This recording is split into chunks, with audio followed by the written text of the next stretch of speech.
The media is always looking for something to blame. In part, it's motivated by a political desire to find a group that isn't politically active or politically powerful as a scapegoat. The Department of Justice is at the Phillips house taking all their ammunition and their guns. So they have my guns outside, taking pictures of it where the neighbors are driving by. In the wake of mass shootings, our media and our politicians tend to focus on two things: banning certain kinds of weapons and keeping weapons out of the hands of certain kinds of people. None of us want crazy people having guns. Look what happened. I'm afraid that that semi-automatic weapon is going to fall into the hands of a crazy person. Dozen more killers? 100 more? How can we possibly even guess how many? Given our nation's refusal to create an active national database of the mentally ill. That's Wayne LaPierre, head spokesperson for the National Rifle Association. An active national database of the mentally ill. Even the nation's premier gun lobby believes that a database to keep guns away from the mentally ill seems like a good idea. Better safe than sorry. It seems, well, logical. But what if there's a serious flaw in that logic? There is no evidence that the mentally ill account for a largely disproportionate amount of violence or gun violence. Here's the entire population of people with a mental illness diagnosis. And when you control for the complicating factor of substance abuse, here's the number of them statistically likely to commit a violent act. Only about 4%. General strategies that forensic psychiatrists take is that one never attempts to predict violence in a large pool of unselected individuals.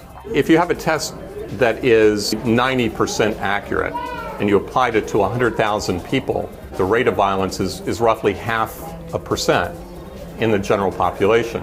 So there are 500 real violent people, but you've identified 10,000 people inappropriately as being violent.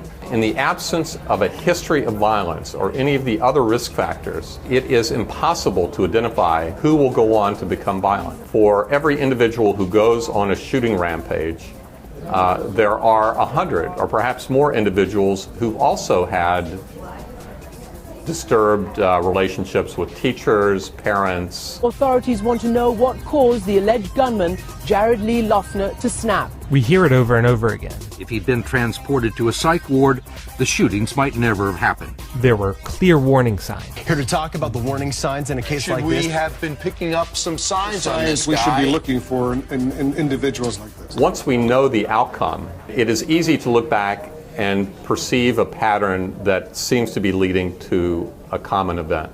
Often that's simply hindsight bias. If we put doctors in a position of acting on behalf of the government or acting on behalf of social control, then that undermines the therapeutic mission. Restricting the rights to people who are living with a mental illness or possibly maybe diagnosed with a mental illness just further perpetuates people not receiving or seeking the treatment that they need to get better. And we know prevention, early intervention, and seeking that treatment right on the onset is what supports people in recovery. So most people with mental illnesses never do anything violent. And it's almost impossible to predict who's going to snap without a prior history of violence. But still, what's the harm in taking precautions? To answer that question, we turn to California. California's Armed Prohibited Person system aims to confiscate guns from 3 groups: those with a history of violence, wanted criminals, and anyone the state believes has a severe mental illness. Because one nurse wrote false information. Now I'm on a prohibited persons list. I've never done anything to hurt anybody. Lynette Phillips and her husband David have never committed a violent crime, and Lynette's certainly not a wanted felon. But she does have a mental illness. I was diagnosed about 13 years ago with anxiety disorder. Once I was diagnosed, I felt, okay, this makes sense now, all this excessive worrying. And once the medication started taking effect, I felt like a normal person. Lynette ran into trouble when she switched her medication from a pill to a patch. She rushed the transition because she wanted to be well in time for her first Christmas with a new granddaughter. What ended up happening was I couldn't stop crying. There wasn't anything I saw, experienced, everything would make me cry. Desperate to stop crying, Lynette asked her son to find a hospital for her to check herself into so she could stabilize her mood. The local hospital was full, so they ended up at a facility called Aurora Charter Oak. That's where my nightmare started. I thought my nightmare crying that was a piece of cake. I was admitted based on me being suicidal, that I could potentially drive my car off a cliff, which I never said those words. The nurse never said those words. So where the cliff came into play, I don't know. Once I said goodbye to my husband, once I got to the unit, they did their assessment and started giving me paperwork, and that's when I realized I was 5150 involuntarily being admitted.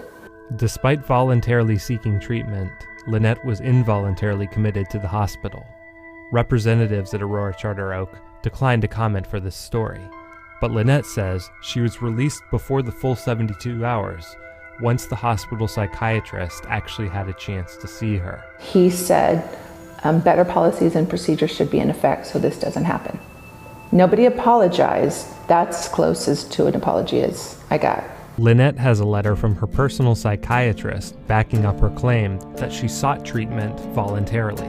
But because of the involuntary commitment, she suddenly became an arms prohibited person. California Department of Justice officers showed up with no warrant and took every gun in the house. I didn't even know what gun it was I bought for Dave for Christmas. Couldn't have told you.